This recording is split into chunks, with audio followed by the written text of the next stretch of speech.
Okay, so I loved the play from the first moment I saw it. It made me laugh quite a lot, but most importantly, it made me cry near the end.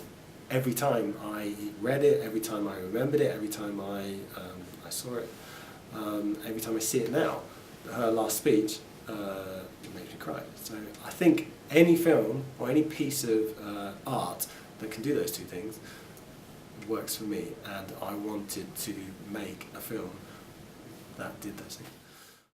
I have known Simon, who wrote the original play on which this film was based, for maybe 5-6 years, but nothing of his that I'd read made me excited enough to want to film it, until I saw a production that he put on of Forgiving Your P.E teacher. So it was a play first? It was a play, and it was a good play. It was very theatrical. It was very, like, the way that it was written, and the way I came to it as a piece of paper, as words on paper, was quite theatrical and simple. So the process of adapting it after I'd gone to Simon and said, "Can I make it, please?"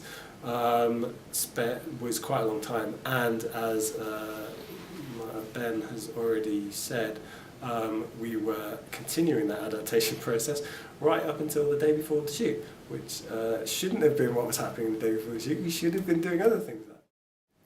Simon says it changed a lot. The original play and then the film are completely different objects for him. Did he say what makes it different? I don't know, maybe I really should compare the two, shouldn't I? I should get the original script and then play the film and see how much is different. I think it's obviously a million times better, because everything that is different is because of me. No, because of me and people who I chose to work with. But who knows?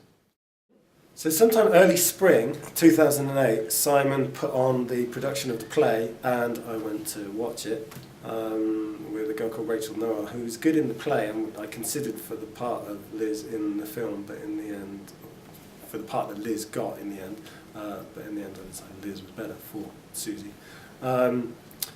And so after that I said, "Can I do it?" He gave me the script, and well, it was kind of I waited for him to try and change it. I said, "Can you kind of rewrite it, adapt it yourself as a film?" And he didn't really. I was just waiting for him, and he didn't really do any changes. So eventually I started making the changes and working with people that I knew, taking it to a writers group that I go to called Off the Page, and we read it out in that, and that some people came up with some good suggestions, and Lucy helped rewrite some of it, Ben helped with the rewrite. So by the summer I was pretty happy that it wasn't as good as it could get, but it was good enough so that I knew it was going to get there by the time we shot. At that time I was still thinking of it as a low budget film, and I was going to try and do it for 100 quid or 200 quid or something. But once I started casting and got Liz as Susie, I realised it could be a really good film, because she was a really good actress and it was really going to be something that people would want to see. So it gradually built. To match Liz, I had to find a very good Luke, and Matt. It took a long time to find Matt. We saw a lot of people. Brendan, who was casting, I was hoping to see tonight. Brendan gave me suggestions and got some good people come to the casting, but none of them were quite right.